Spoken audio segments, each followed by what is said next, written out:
Hello and welcome to a special edition of Iron Port. This episode is special because it dives into the life of an iconic and accomplished maritime professional at Ghana's ports. So stay tuned. Iron Port is made possible by the Ghana Revenue Authority, GOIL PLC, Serene Insurance, Ghana Link, Meridian Port Services and Phoenix Insurance. This program is powered by Ghana Ports and Harbours Authority. Our media partner is the Business and Financial Times. Yes, like I said earlier, today's special edition Iron Port episode would focus on the life and career of Esther Gyebi-Donkor, whose career spanned more than 30 years in Ghana's maritime industry. But before we bring you that interesting conversation we had with her in the studio, we will have a look at the retirement party that was thrown for her by staff of the Ghana Ports and Harbours Authority before she gets up close with us to get into her career as a maritime professional. Take a listen.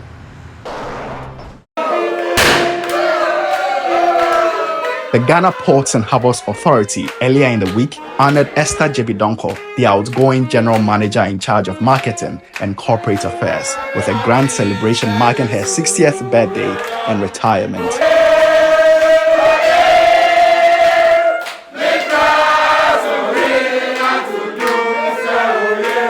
The event, held in Tema, brought together colleagues, subordinates, industry stakeholders and well-wishers to commemorate her remarkable contributions to Ghana's port and maritime industry. The celebration was a colorful and joyous affair, with heartfelt tributes pouring in from staff members who worked closely with Esther Gyebi-Donkor throughout her illustrious career.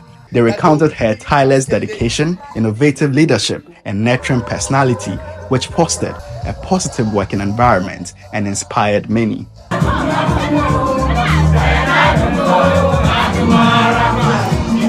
stay till 60 years is by grace. Yes. To stay and harbor all those things and deal with them, manage them till 60 years is by grace of God. So if you see anybody waiting patiently unto God to retire at age 60 in a public service, you should give thanks to God. So last time we give thanks to God for your life. We work together when we come upon various committees, and I can attest to the fact that when you work in an organization, 1 year, 2 years, and you come back and the junior ones see you and they turn their face, means that you have failed.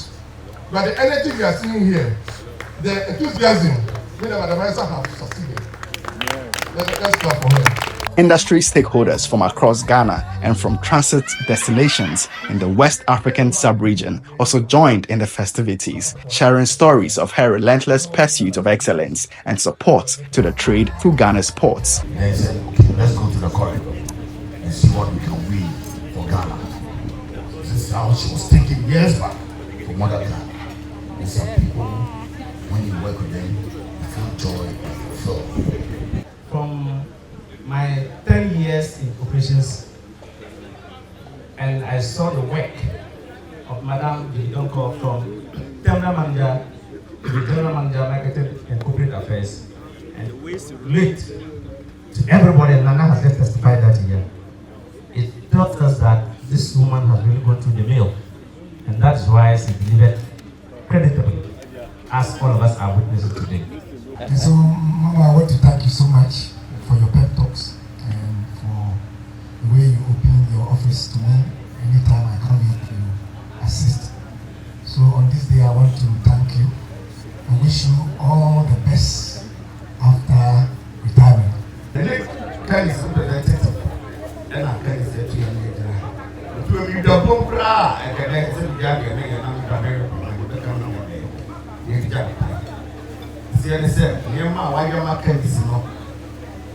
and I'm not so much a room and if you do me money, I can't see the dinner back.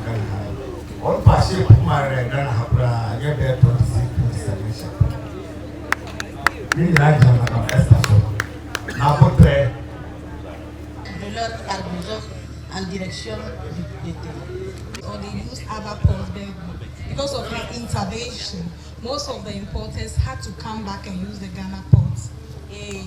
The highlight of the evening was an emotional speech by Esther Gyebi-Donkor, who expressed her gratitude to the GPHA family and her industry colleagues for their support over the years. Very happy at the time that I was going to do the coaching session for the women in the industry.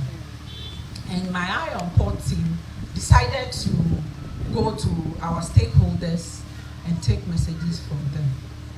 I recall that when Solomon played those clips for me for the first time, I wept.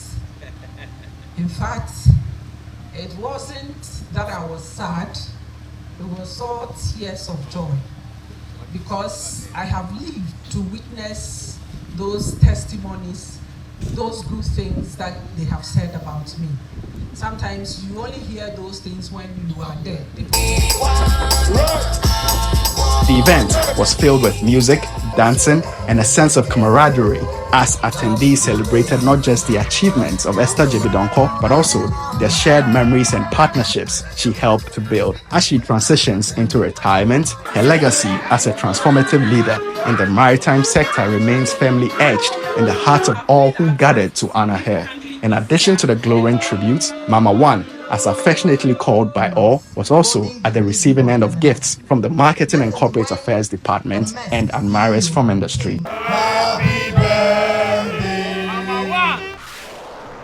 If you recall how the ports have evolved, 31 years on, you sit back, you look at the progress we've made so far and how far the ports have come. What are some of the things that you really recall that have impacted and contributed to the evolution, of the ports to this stage? Well, I think that the ports in Ghana have really evolved. If I look at Tema port, for example, a lot has happened. When I joined the port in '94, if you look at the facilities that we had vis-a-vis what we have today, right. I will try and just highlight a few major ones because we don't have much time. Yes. So let me start from the 2003 where we started the construction of Terminal 2. Right. Terminal 2 was supposed to be a dedicated container terminal. And so we did that, and by 2005, right. the terminal was ready, and it was given to MPS, right. then to manage. And MPS was made up of Bulere and APM. Yeah, they had 70%, and then Ghana Ports and Harbours Authority had 30%. Right. And so that terminal was fitted with ship-to-shore gantry cranes, rubber-tied gantry cranes, and those were the times that it was just a few of the ports in the sub-region that had those types, kind of gears to handle vessels. We were all using the ship gears. The ship comes with the cranes, so you use the ship gear to work. But then when this was fitted, we were using them to handle the and then the draft of that terminal was 11.5 meters. Yes. At the time too, that was when we increased the private participation in the ports. It used to be largely handled by the Ghana Ports and Harbours Authority itself. Yeah, but we brought on board a number of private stevedoring companies. We also brought on board some shore handling companies to handle the shore, and that was when some of these off-dock terminals came on board. We have SafeBond that has been handling the vehicles at the time. We have also come up with a private terminal that handles our dangerous cargo containers, that is TBT. Yes. And then also, just around that same time, we realized that the port has been able to achieve the TEU targets that we planned for 2010. Right. In 2012, 2008, we had done around 500,000 TEUs, which we were expecting to do in 2010. Right. So the ports were becoming congested. The port was a bit congested. So then the off-dock terminal idea came up. So the Port Authority itself built Golden Jubilee Terminal so that we can bring out the CFS activities out of the port to the Jubilee Terminal. Then we also licensed a number of private off-dock terminals to come on board. TCT, APMT, and all those ones also came on board just to decongest the port. Right. And then also, of course, we improved upon security. If you look at what we're doing in the past vis-a-vis what we have today. We at that time, we also have to quickly implement the ISPS code, which is dealing with security for vessels and then our port facilities. Right. And then we brought on board CCTV cameras for the port security. Today, we have body cameras for our security men. We even have the sniffing dogs and all that. And so you can see we have traveled a long way. To come.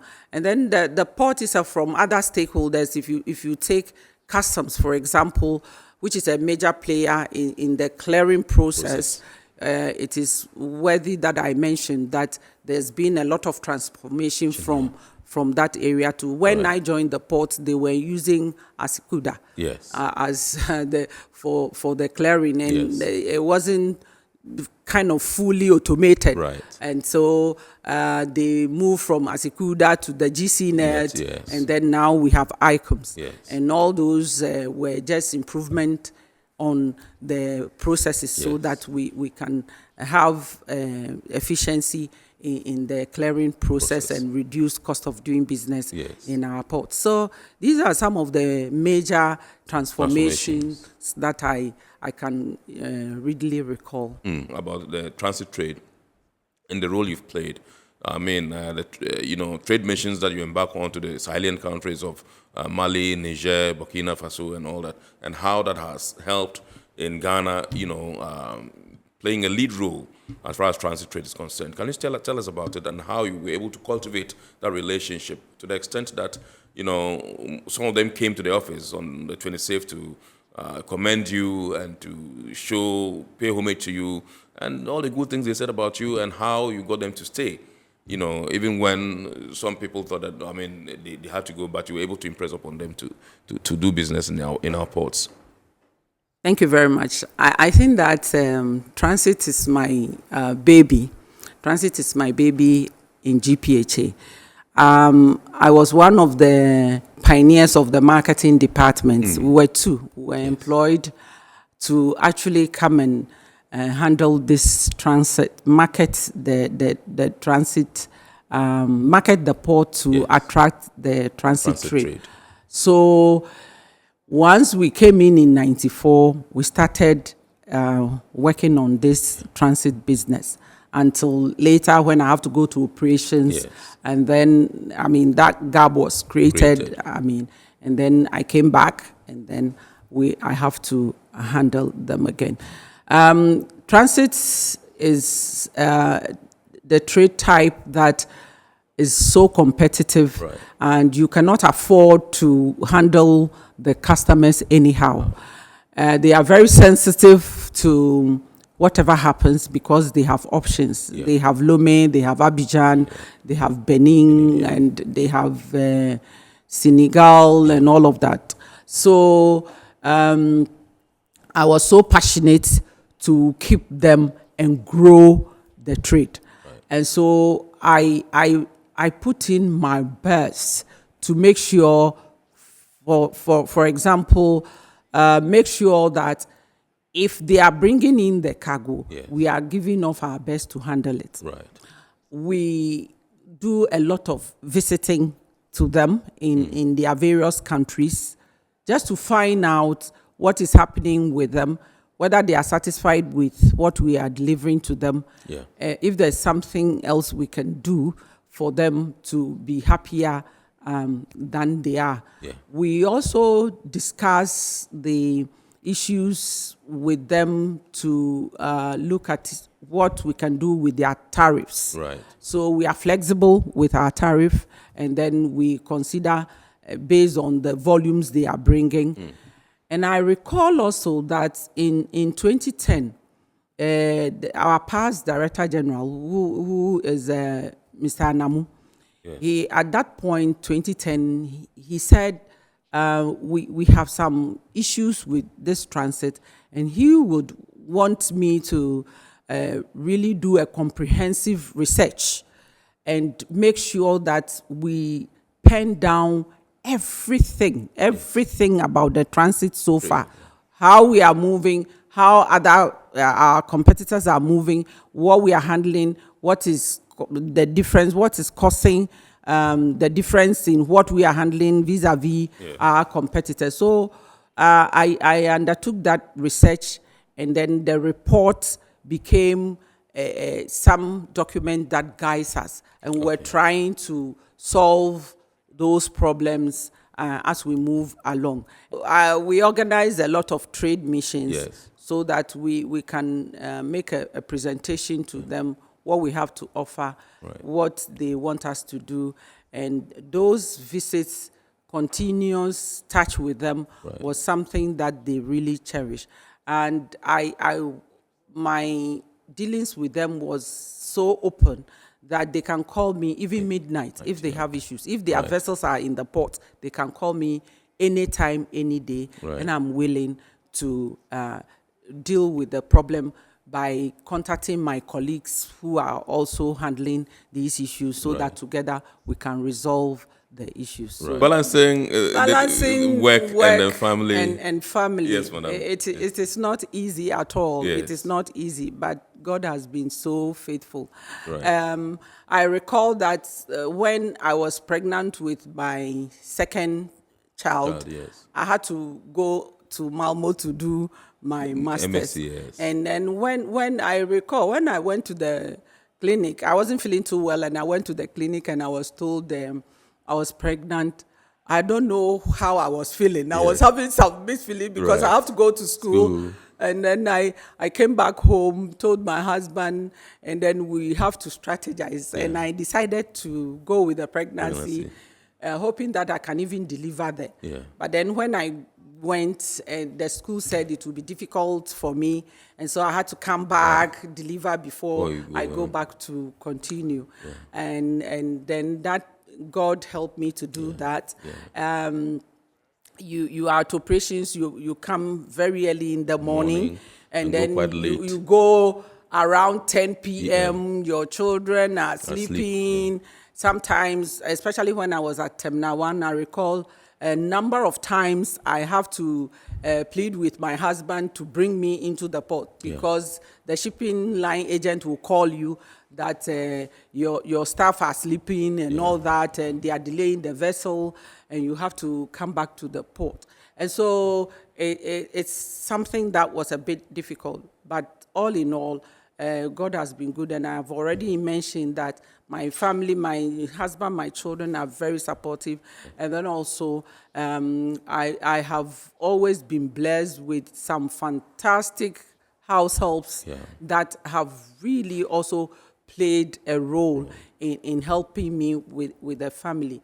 And then also another challenging one as far as the work is concerned was the paperless implementation. As you heard, yes, we were able to do it, but it was difficult. It was tedious. And it is all because the vice president himself was very involved, and he was clear on the target timelines and what he wants us to achieve. And we had to do a lot between May and August. Because the deadline was 1st of September.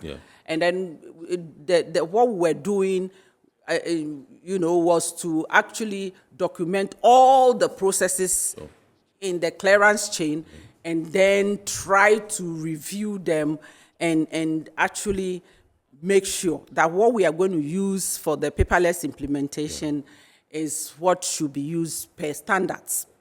And so we did a lot of work until 1st of August before we had the white paper to guide every institution in the chain to rules, go and implement.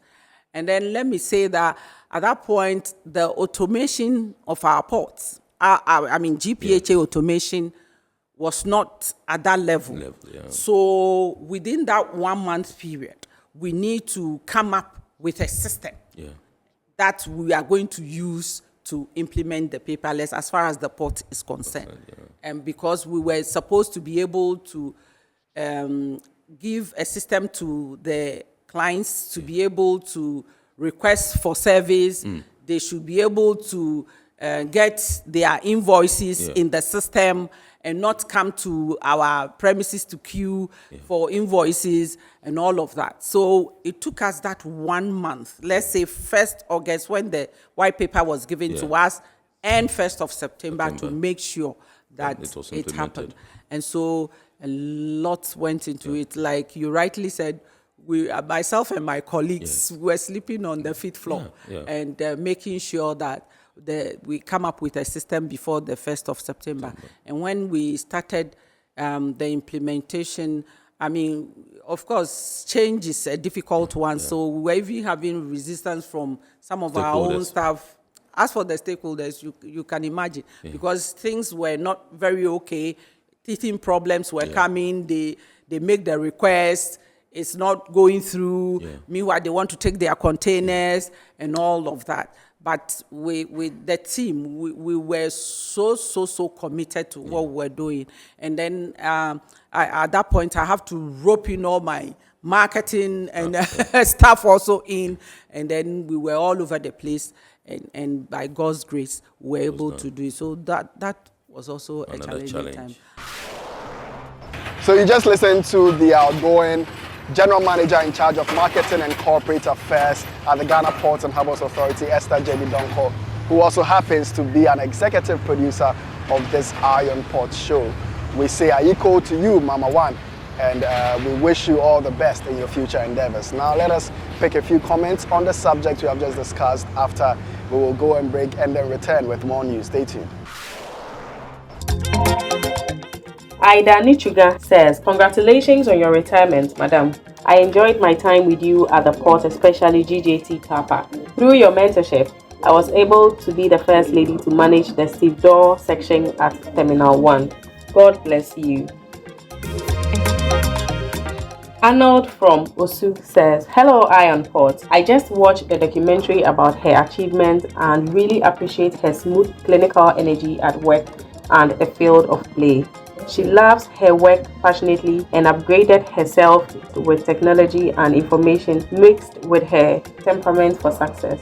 Her support system at home and work is excellent. God richly bless you. I hope other young ladies are emulating her energy.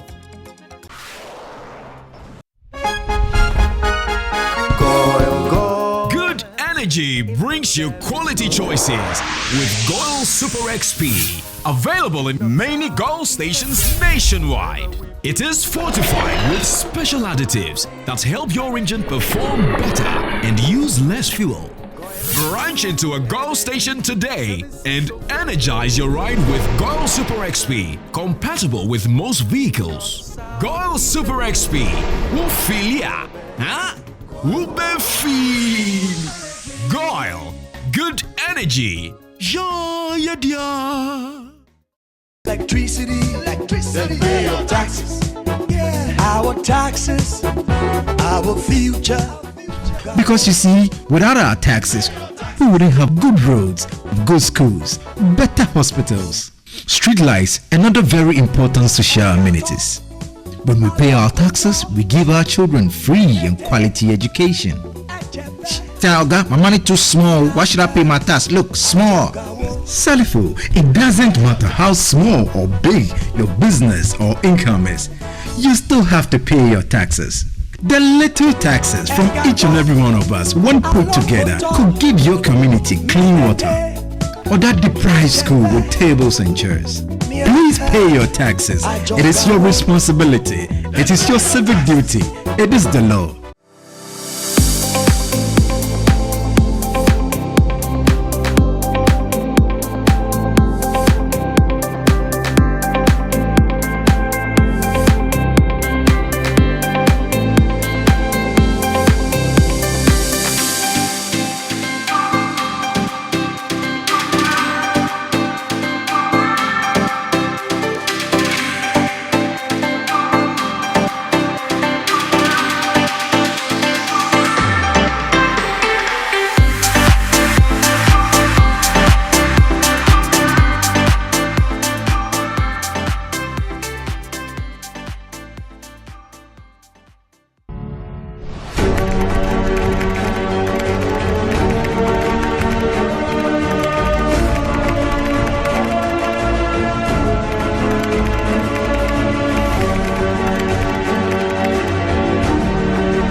MPS Terminal 3 is Africa's new state-of-the-art container terminal at Tema Port.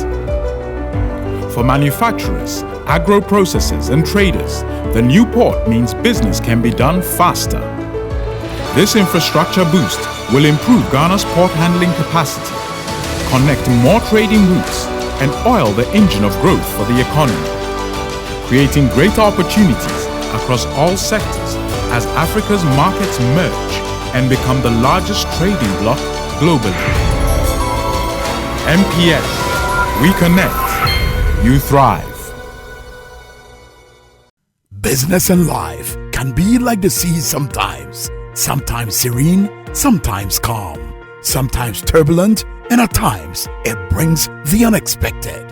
However it is like, trust Phoenix Insurance for your home, car, business, and marine insurance needs. Call 0302-246-319 or 0243-690-492. At Phoenix, you experience a delightful service delivered with wisdom. Welcome to the GPHA port of Takoradi, Ghana's first commercial port. The Ghana Ports and Harbours Authority (GPHA) has in its quest to position the ports of Ghana as the leading trade and logistics hub of West Africa, embarked on a massive expansion drive at its Takoradi port, the first commercial port of the country. This has resulted in a radical transformation of the initial 7-berth low-drafted port, which was constructed in 1928, to an ultra-modern port fitted with deep-drafted container, multi-purpose dry bulk, and liquid bulk facilities. The 16-meter deep dry bulk terminal is the deepest in the sub-region, with a total quay length of 800 meters. It is fitted with a combined 3-kilometer length conveyor system, which comes with a 2,500 metric tons per hour ship loading capacity, which has greatly improved ship turnaround time at the port. The Marshall Liquid Bulk Terminal is a fully automated liquid bulk facility dredged to -14 chart datum and equipped with automated firefighting system. The facility is fitted with 5 loading arms for gasoline, diesel, LPG, bitumen, and heavy fuel. On the container side, Takoradi Port's 16-meter deep yield port and ATSL container terminal with a quay length of 600 is expected to receive container vessels in the 3rd quarter of the year.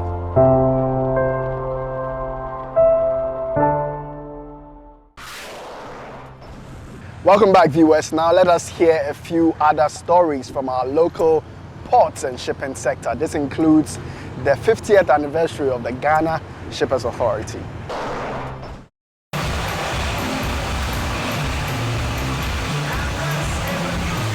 The Ghana Shippers Authority marked its 50th anniversary last Friday with a grand celebration in Accra. The event, themed Celebrating 50 Years of Resilience, Honoring Our Legacy and Inspiring Innovative Excellence, reflected on the authority's 5 decades of contributions to Ghana's shipping and logistics industry. The milestone celebration comes right after the newly enacted Ghana Shippers Authority Act 2024, Act 1122, was recently signed into law by President Nana Addo Dankwa Akufo-Addo, strengthening of the GSA's regulatory powers.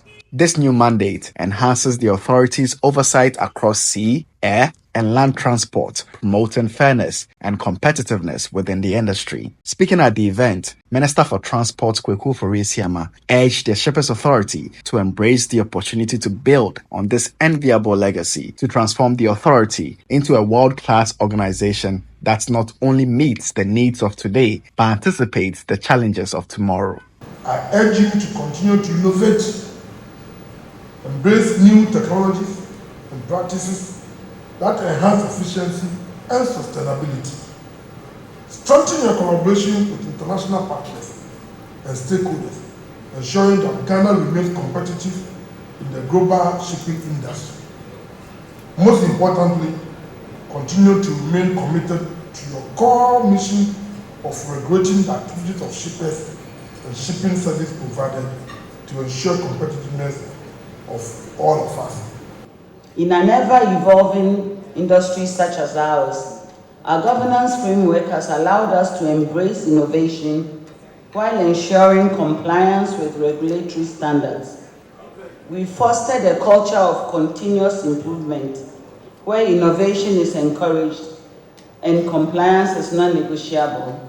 The balance which we have guarded jealously has enabled us to remain resilient, adapting to changes whilst upholding the highest standards of governance. The Chief Executive Officer of the Ghana Shippers Authority, Kwesi Bafo Otre Sapong, outlined the authority's plans for modernization, including the establishment of an e-platform to tackle non-tariff barriers and the categorization of shippers into tailored service tiers. As we celebrate this Golden Jubilee, we do so with the assurance that we are better prepared than ever to fulfill our mandate and to charge an even brighter future for GSA, for shippers, for our entire industry, and for our nation as a whole.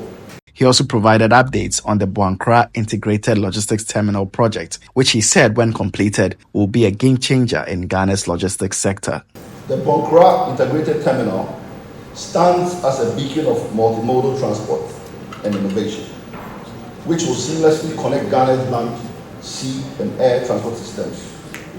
With construction of Phase 1 now about 35% complete, this inland port is a game changer. Joining in solidarity with the Ghana Shippers Authority was the president of the Association of Ghana Industries, Dr. Humphrey Ayamdak, who pledged his outfit's continued close collaboration with the Shippers Authority to strengthen Ghana's industrial and trade ecosystem. We recommend sustained investment in port automation and digitization, expansion of port facilities, and the use of advanced technologies like blockchain to streamline customers' process. Collaboration with private sector operators to enhance logistics and cargo handling capacity will also alleviate these issues, and therefore we call on more public-private partnerships in such an engagement. The event culminated in a captivating performance by renowned Ghanaian musician Samini, who energized the audience and brought the celebration to a joyous close.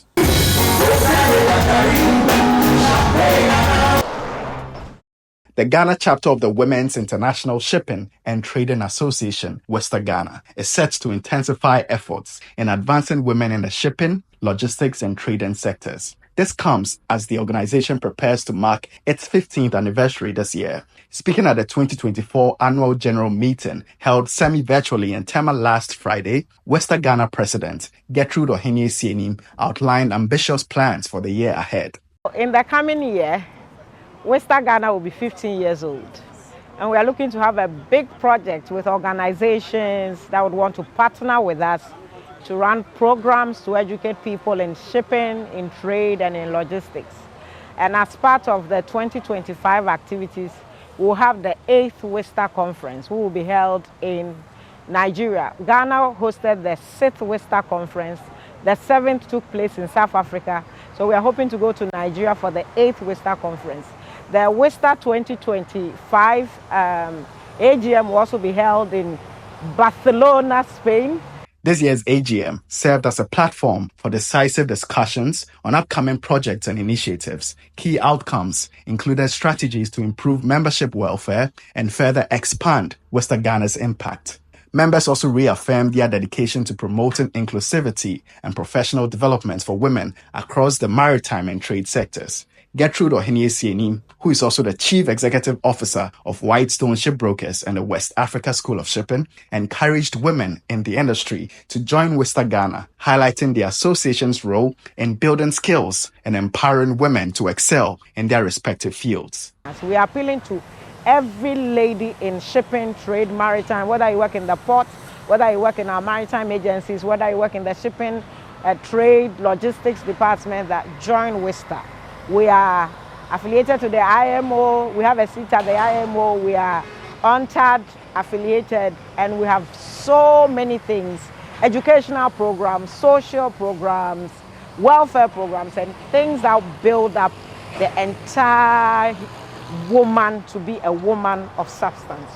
A notable highlight of the AGM was WISTA Ghana's announcement of its campaign to bring the prestigious WISTA International Conference to Ghana in 2026. If successful, this initiative will position Ghana as a hub for global discussions on gender equity and maritime development. Let us now take our lenses to the global stage and pick a few international shipping and maritime related news. Christiana Shipping announced the acquisition of NAFPIM Holding from Zogastran Shipping at the beginning of September 2024. The transaction has now been completed, following which a fleet of stainless steel chemical carriers, contract partners, and technical know-how will be added to Christiana Shipping. In total, the company's fleet has 42 vessels on the water, out of which 29 chemical carriers and 13 LPG vessels and other. The acquisition enables Christiana Shipping to increase its presence in Europe, with offices in Oslo, Copenhagen, Rotterdam, Marbella, and Gulf One.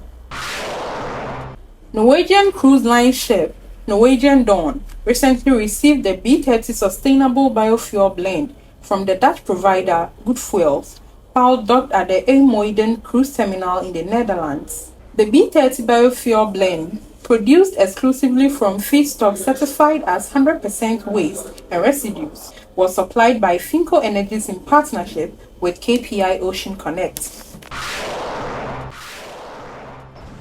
Now, to our Word of the Day segment, we will tell you what we mean by a special purpose ship, or SPS.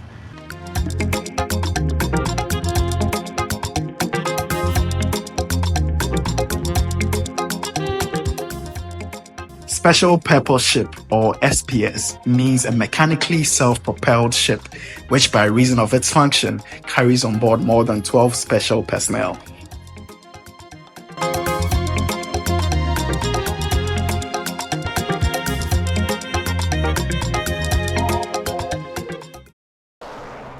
Now viewers, today's health and safety tip focuses on regular checkups.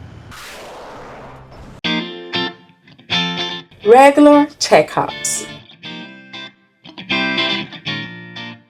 These are important even when you feel healthy. They help catch problems early when they are usually easiest to treat. It's always a good idea to review your medications with your healthcare provider and pharmacist.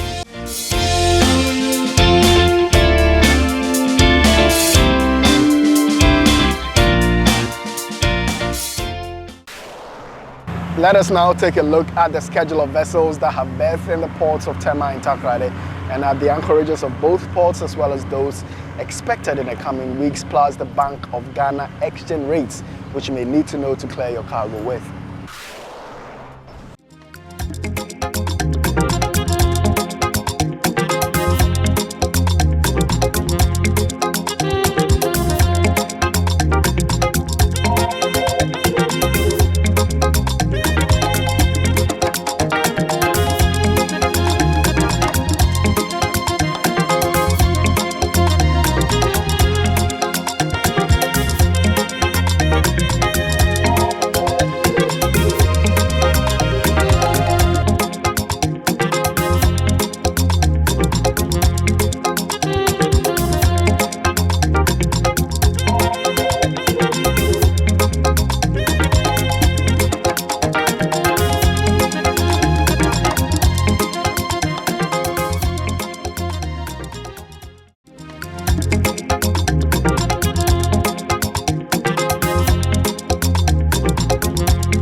This is where we draw the curtain on today's edition of Iron Pot.